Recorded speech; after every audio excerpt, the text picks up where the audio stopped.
ವೀಕ್ಷಕರೇ, ಈ ಒಂದು ಯುಗಾದಿ ವರ್ಷ ಭವಿಷ್ಯದಲ್ಲಿ ಮುಂದಿನ ರಾಶಿ ಸಿಂಹ ರಾಶಿಯ ಒಂದು ವರ್ಷ ಭವಿಷ್ಯ ಹೇಗಿದೆ ಅಂತ ತಿಳ್ಕೊಳ್ಳೋಣ. ಮುಂದಿನ ರಾಶಿ ಸಿಂಹ ರಾಶಿ. ಹಾಗಿದ್ರೆ ಸಿಂಹ ರಾಶಿಯ ಒಂದು ಯುಗಾದಿ ವರ್ಷ ಭವಿಷ್ಯ ಹೇಗಿದೆ ಅಂತ ತಿಳಿಸ್ಕೊಳ್ಳಿ. ಖಂಡಿತವಾಗ್ಲು ನೋಡಿ, ಸಿಂಹ ರಾಶಿಯವರಿಗೆ ಇವಾಗ ಆಲ್ರೆಡಿ ತುಂಬಾ ಒಳ್ಳೆ ಸಮಯ ಬಂದಿದೆ. ಯಾಕಂದ್ರೆ 11ನೇ ಮನೆಯಲ್ಲಿ ಗುರುವಿನ ಒಂದು ಸಂಚಾರ ಆಲ್ರೆಡಿ ನಡೀತಿದೆ. ಇವರಿಗೆ ಗುರುಬಲ ಬಂದಿದೆ. ಮದ್ವೆ ಹುಡುಕಾಟದಲ್ಲಿದ್ರೆ ಮದ್ವೆ ಅವಕಾಶಗಳು ಇವರಿಗೆ ಚೆನ್ನಾಗಿ ಬರ್ತಾ ಇರುತ್ತೆ. ವ್ಯಾಪಾರದಲ್ಲೂ ಒಂದು ಒಳ್ಳೆ ಅಭಿವೃದ್ಧಿ ಆಗ್ತದೆ. ಅಂದ್ರೆ ಗ್ರಹಗಳ ಅಲೈನ್ಮೆಂಟ್ ಆ ರೀತಿಯಾದ ಒಂದು ಅದ್ಭುತವಾದ ಒಂದು ಅಲೈನ್ಮೆಂಟ್ ಇದೆ. ಯಾಕೆಂತಂದ್ರೆ ಇವರಿಗೆ ನೋಡಿ, 7ನೇ ಮನೆಯಲ್ಲಿ ರಾಹು ಇದ್ದಾನೆ, 8ನೇ ಮನೆಯಲ್ಲಿ ಶನಿ ಇದ್ದಾನೆ. ಸೊ ಗಂಡ ಹೆಂಡತಿ ಮಧ್ಯದಲ್ಲಿ ಸ್ವಲ್ಪ ಭಿನ್ನಾಭಿಪ್ರಾಯಗಳು ಬಂದ್ರೂ ಕೂಡ ಅದೇ 7ನೇ ಮನೆಗೆ ಗುರುವಿನ ದೃಷ್ಟಿ ಕೂಡ ಇರೋದ್ರಿಂದ ಇದು ತುಂಬಾ ಮೇಜರ್ ಆಗಿ ಹೋಗಲ್ಲ. ಕೆಲವ್ರು ನೋಡಿದ ತಕ್ಷಣ ಇವ್ರದ್ದು ಉಳಿಯಲ್ಲ ಜೀವನ ಅಂತ ಕಾಣಿಸುತ್ತೆ, ಈ ಲೆವೆಲ್ ಕಿತ್ತಾಡ್ಕೊಂತಿದ್ದಾರೆ ಅಂತ ಅನ್ನಿಸ್ತಿರುತ್ತೆ. ಬಟ್ ಆ ರೀತಿಯಾಗಿ ಆಗಲ್ಲ. ಯಾಕೆ ಅಂತಂದ್ರೆ ಗುರುವಿನ ಒಂದು ದೃಷ್ಟಿ ತುಂಬಾ ಚೆನ್ನಾಗಿದೆ. ಇವ್ರ 5ನೇ ಮನೆಗೂ ಗುರು ದೃಷ್ಟಿ ಇದೆ, 7ನೇ ಮನೆಗೂ ಕೂಡ ಗುರು ದೃಷ್ಟಿ ಇರೋದ್ರಿಂದ ಇವರಿಗೆ ಆತರ ಜಗಳಗಳು ಬರ್ತಾ ಇದ್ರು ಕೂಡ ಹಂಗೆ ಪ್ರೀತಿ ವಿಶ್ವಾಸ ಚೆನ್ನಾಗ್ ಆಗ್ತಿರುತ್ತೆ. ಯಾರೆಲ್ಲ ಪ್ರೇಮಿಗಳಿದ್ದಾರೆ, ಪ್ರೇಮಿಗಳ ಮಧ್ಯದಲ್ಲೂ ಕೂಡ ಅಷ್ಟೇ ಒಳ್ಳೆ ಬಾಂಡೇಜ್ ಕ್ರಿಯೇಟ್ ಆಗ್ತಾ ಹೋಗ್ತಾ ಇರುತ್ತೆ. ಇನ್ನ ಇವರು ಏನಾದ್ರು ಸೋಷಿಯಲ್ ಮೀಡಿಯಾದಲ್ಲಿ ವರ್ಕ್ ಮಾಡ್ತಿದ್ದಾರೆ ಅಂತಂದ್ರೆ ಅದರಲ್ಲೂ ಕೂಡ ಇವರಿಗೆ ಒಳ್ಳೆ ಹೆಸರು ಬರುತ್ತೆ. ಯಾಕೆಂದ್ರೆ ಇವರ ಒಂದು 3ನೇ ಮನೆಗೂ ಕೂಡ ಗುರುವಿನ ಒಂದು ದೃಷ್ಟಿ ಬಿದ್ದಿದೆ. ಸೊ ಅದರಿಂದ ಇವಾಗಿನ ಪ್ರೆಸೆಂಟ್ ಸಿಚುವೇಶನ್ ಅಲ್ಲಿ ತುಂಬಾ ಚೆನ್ನಾಗಿದೆ ಇವರಿಗೆ. ನೆಕ್ಸ್ಟ್ ಗುರು ಸಂಚಾರ ಚೇಂಜ್ ಆಗುತ್ತೆ. ಗುರು 12ನೇ ಮನೆಗೆ ಬರ್ತಾನೆ. ಅವಾಗ ಏನಾಗುತ್ತೆ ಅಂತಂದ್ರೆ ಈ ದೃಷ್ಟಿಗಳೆಲ್ಲರೂ ಚೇಂಜ್ ಆಗ್ತಾ ಹೋಗುತ್ತೆ. 8ನೇ ಮನೆಗೆ ಗುರು ದೃಷ್ಟಿ ಬೀಳುತ್ತೆ.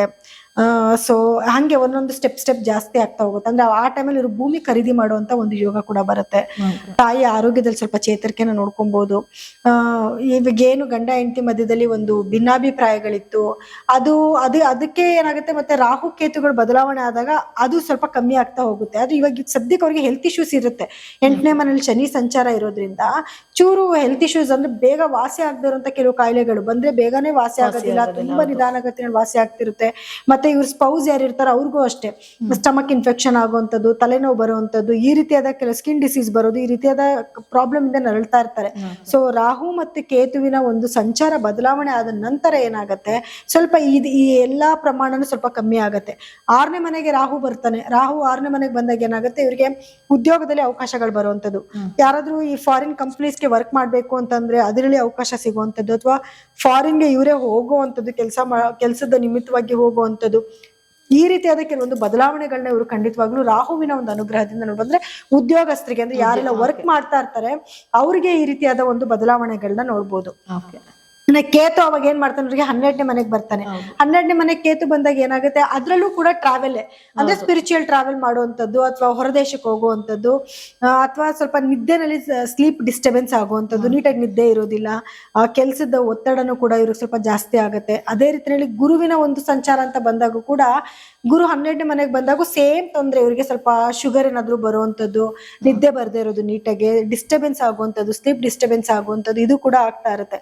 ಇವ್ರಿಗೆ ಒಂಥರ ಯಾವ ರೀತಿ ಇರುತ್ತೆ ಅಂತಂದ್ರೆ ನೋಡಿ, ಈ ಕಡೆ ಗುರುಬಲನೂ ಬಂತು, ಸ್ವಲ್ಪ ದಿವಸಗಳ ಕಾಲ ಗುರುಬಲ ಹೋಗುತ್ತೆ. ಅಂದ್ರೆ ಜೂನ್ ಅಲ್ಲಿ ಏನು ಕಟಕ ರಾಶಿಗೆ ಗುರು ಸಂಚಾರ ಬಂದಾಗ ಸ್ವಲ್ಪ ಗುರುಬಲ ಹೋಗುತ್ತೆ, ಆದ್ರೆ ಮತ್ತೆ ಗುರುಬಲ ಬರುತ್ತೆ ಇವರಿಗೆ. ಇವ್ರ ಲಗ್ನಕ್ಕೆ ಬರ್ತಾನೆ ಗುರು, ಸೊ ಅವಾಗ ಸ್ವಲ್ಪ ಗುರುಬಲ ಬರುತ್ತೆ. ಈ ರೀತಿ ಕೆಲವೊಂದು ಮನೆಗಳಿಗೆ ಗುರುವಿನ ದೃಷ್ಟಿನೂ ಚೆನ್ನಾಗಿರೋದ್ರಿಂದ ಈ ಇಡೀ ವರ್ಷದಲ್ಲೂ ಕೂಡ ಇವರು ಮದುವೆ ಹುಡುಕಾಟನ ತುಂಬಾ ಚೆನ್ನಾಗಿರುತ್ತೆ. ಮದುವೆ ಮಾಡ್ಕೊಳ್ಳೋದಕ್ಕಾಗ ಸ್ವಲ್ಪ ದಿನಗಳ ಕಾಲ ಗುರು ಸ್ವಲ್ಪ ದಿವಸ ಏನು ರೆಟ್ರೋ ಆಗ್ತಾನೆ, ಅಂದ್ರೆ ಹಿಮ್ಮುಖ ಸಂಚಾರವಾಗಿ ಬರ್ತಾನೆ. ಸೊ ಆವಾಗ ಮಾತ್ರ ಸ್ವಲ್ಪ ಇವರಿಗೆ ಸ್ವಲ್ಪ ಸಮಸ್ಯೆಗಳು ಬರುತ್ತೆ. ಅಥವಾ ಸಮಟೈಮ್ಸ್ ಸೂರ್ಯನ ಹತ್ರದ ಡಿಗ್ರಿಗೆ ಬಂದಾಗ ಕಂಬಸ್ಟ್ ಆಗ್ತಾನೆ, ಅಂದ್ರೆ ತನ್ನ ಸತ್ವಗಳನ್ನ ಕಳ್ಕೊತಾನೆ. ಆ ಟೈಮಲ್ಲಿ ಅದೇ ಮದ್ವೆ ಮುಂಜಿಗಳನ್ನ ಮಾಡಬಾರ್ದು ಅಂತಾನೆ ನಾವು ಹೇಳ್ತೀವಿ. ಸೊ ಇದಿಷ್ಟನ್ನ ಬಿಟ್ರೆ ಖಂಡಿತವಾಗ್ಲೂ ಇವ್ರಿಗೆ ಈ ವರ್ಷ ಒಂದು ತುಂಬಾ ಅದ್ಭುತವಾದ ವರ್ಷನೇ. ಹಣಕಾಸಿನ ಅಭಿವೃದ್ಧಿ ತುಂಬಾ ಚೆನ್ನಾಗಿದೆ, ಉದ್ಯೋಗದಲ್ಲಿ ಅಭಿವೃದ್ಧಿ ಇದೆ, ಕೆಲಸ ಕಾರ್ಯಗಳು ತುಂಬಾ ಚೆನ್ನಾಗಿ ಬರ್ತಾ ಇರುತ್ತೆ, ಅವಕಾಶಗಳು, ಲಾಭ ತುಂಬಾ ಚೆನ್ನಾಗಿ ಬರ್ತಾ ಇರುತ್ತೆ. ವಿದ್ಯಾರ್ಥಿಗಳಿಗೆ ಎಜುಕೇಶನ್ ಅಲ್ಲಿ ಬಹಳಷ್ಟು ಮುಂದಿರ್ತಾರೆ. ಒಂದು ಫ್ಯೂ ಟೈಮ್ಸ್ ಜೂನ್ ಇಂದ ನವೆಂಬರ್ ತನಕ ಮಾತ್ರ ಸ್ವಲ್ಪ ಸಮಸ್ಯೆ ಇರುತ್ತೆ, ಖರ್ಚು ಜಾಸ್ತಿ ಆಗೋದಾಗಿರ್ಬೋದು, ವಿದ್ಯಾರ್ಥಿಗಳು ಸ್ವಲ್ಪ ಎಫರ್ಟ್ ಹಾಕಿ ಓದೋದಾಗಿರ್ಬೋದು, ಅಥವಾ ಈ ಸಮಯದಲ್ಲಿ ಸ್ವಲ್ಪ ಮದುವೆ ಹುಡುಕಾಟನ ಸ್ವಲ್ಪ ಸ್ಟಾಪ್ ಮಾಡ್ಬೇಕಾಗಿ ಬರುತ್ತೆ. ಅದು ಬಿಟ್ರೆ ಮತ್ತೆ ಜೂನ್ ನಂತರ ಮತ್ತೆ ಇವರಿಗೆ ಎಲ್ಲಾ ರೀತಿಯಿಂದನೂ ಸರಿ ಹೋಗ್ತಾ ಹೋಗುತ್ತೆ. ಹೆಲ್ತ್ ಇಶ್ಯೂಸ್ ಅಂದ್ರೆ ನಾನು ಆಗ್ಲೇ ಹೇಳ್ದೆ, ಇವರಿಗೆ ಏನು ಸ್ವಲ್ಪ ಹೆಲ್ತ್ ಬೇಗ ವಾಸಿ ಆಗದೆ ಇರುವಂತ ಕೆಲವು ಕಾಯಿಲೆಗಳು ಬರುವಂತದ್ದು, ಅಥವಾ ಶುಗರ್ ಬರುವಂತದ್ದು, ಅಥವಾ ಇದು ಏನದು ನಿಧಾನಗತಿನಲ್ಲಿ ವಾಸಿ ಆಗುವಂಥದ್ದು, ಸ್ಟಮಕ್ ಇನ್ಫೆಕ್ಷನ್ ಆಗುವಂಥದ್ದು. ಮುಖ್ಯವಾಗಿ ಇವ್ರಿಗೆ ಏನು ಅಂತಂದ್ರೆ ಸ್ವಲ್ಪ ರ್ಯಾಶ್ ಆಗಿ ಮಾತಾಡ್ಬಿಡ್ತಾರೆ ಇವರು. ಇವ್ರದ್ದು ಸ್ವಭಾವನೆ ಹಂಗೆ, ಸಿಂಹರಾಶಿಯವ್ರದ್ದು ಅಧಿಪತಿ ಬಂದ್ ಸೂರ್ಯ ಆಗಿರೋದ್ರಿಂದ ಹೆಂಗಂದ್ರಂಗ್ ಮಾತಾಡ್ಬಿಡ್ತಾರೆ. ಅವ್ರಿಗೆ ಕೋಪ ಕಂಟ್ರೋಲ್ ಮಾಡ್ಕೊಳಕ್ ಆಗಲ್ಲ. ಅದನ್ನ ಖಂಡಿತವಾಗ್ಲೂ ಅವ್ರು ಅವಾಯ್ಡ್ ಮಾಡ್ಕೊಳ್ಳೇಬೇಕು. ಅದನ್ನ ಮಾಡ್ಕೊಂಡ್ರೆ ಸ್ವಲ್ಪ ಇವ್ರಿಗೆ ಅನುಕೂಲ. ಎರಡನೇದು, ಇವ್ರು ವೆಹಿಕಲ್ ಓಡಿಸ್ಬೇಕಾದ್ರೆ ತುಂಬಾ ಸ್ಪೀಡ್ ಆಗಿ ಓಡಿಸೋದು, ಅದನ್ನ ಸ್ವಲ್ಪ ಇವ್ರು ಕಮ್ಮಿ ಮಾಡ್ಕೊಬೇಕಾಗಿ ಬರುತ್ತೆ. ಆದ್ರೆ ಸ್ವಲ್ಪ ಕೇರ್ಫುಲ್ ಆಗಿರ್ಬೇಕಾಗುತ್ತೆ. ತುಂಬಾ ಓವರ್ ಸ್ಪೀಡ್ ಆಗಿ ಹೋಗೋದು, ಅದರಿಂದ ಏನೋ ಸಮಸ್ಯೆಗಳಾಗೋದು, ಏಟ್ ಮಾಡ್ಕೊಳ್ಳೋದು, ಈ ರೀತಿ ಆಗೋ ಸಾಧ್ಯತೆಗಳು ಕೂಡ ಇರುತ್ತೆ. ಸ್ವಲ್ಪ ಕೇರ್ಫುಲ್ ಆಗಿರ್ಬೇಕು. ಈ ವಿಚಾರದ ಬಗ್ಗೆ ಸ್ವಲ್ಪ ಕೇರ್ಫುಲ್ ಆಗಿರ್ಬೇಕಾಗತ್ತೆ.